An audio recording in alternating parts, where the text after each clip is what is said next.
ব্যবহারিক জীবন, একটা পারমার্থিক জীবন। শরীর আছে, শরীরের জন্য কিছু কাজ করতে হবে। শরীর শরীর জিনিসটা আমরা বলবো আমরা ভক্ত হয়ে গেলে আমরা খাবো না, আমার টাকার কিছু আবশ্যক নাই। ব্যবহারিক শরীরটা আছে না, আর একটা পারমার্থিক, দুইটা সত্য। ব্যবহারিকটাও সত্য, পারমার্থিকটাও সত্য।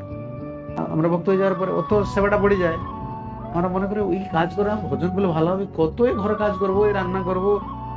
ব্যবহারিক জীবনটা খুব চাপ দিয়ে দেয়। আমার টাইম ইচ্ছা দিলেও ঠাকুরকে ভোজন করার জন্য আমার ভোজন ইচ্ছা হয় না, কারণ ব্যবহারিক জীবনটা বেশি চাপ হয়ে যায়। তাই জন্য প্রপাত বলছে শীতল লিভিং, সরল জীবন।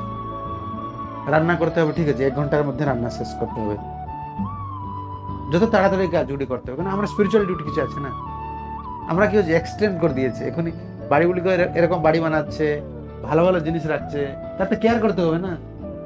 এরকম জিনিস কিছু রাখলে এরকম আপনি বলবে না যে আমার কেয়ার করতে হবে না, কেননা এই জিনিসগুলি আছে না, দেখলে মাথাটা কাজ করবে না। সরল জীবনটা ভালো, সরল জীবনটা ভালো। ওই যেরকম রূপানবু বললাম, রূপানবু তোমরা দুজন আছো না, কি হবে যে তোর বাড়ি, এই যে বাড়িটা আছে, তো জায়গা আছে, কে বললো, ইমিডিয়েট আমাকে বললো, আমি যখন বৃদ্ধ হয়ে যাবো এটা বিক্রি করে দেবো। কে আর কে করবে? ওই ছোট ঘরে আমি থাকি, আমার কি হবে? তোর এটা চালাক, এটা চালাক কাম। এখন কি হচ্ছে, লোকরা অত খাওয়া দাওয়া, তার সিস্টেমটা এত নষ্ট হয়ে গেছে, আর অত প্রেশার নিচ্ছে, ওরা তার বডির কিছু না, ফটি হয়ে যাবে, তার গেল, তার আর মাথায় কিছু থাকে না, শরীরে বল থাকে না। ও যখন জব করে কিচ্ছু কাজ করতে ইচ্ছা হয় না, ইরিটেশন আছে, নষ্ট করছে না।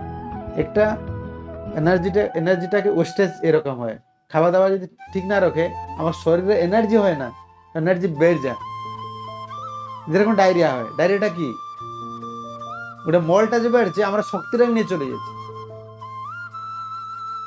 খাওয়া দাওয়া আলাদা হলে আর বেশি বেশি থট থাকলে, বেশি টাকা কিরকম আসবে, বেশি ওইগুলা করে আমার শরীরটা নষ্ট হয়ে যায়, আর ভোজন করা যায়।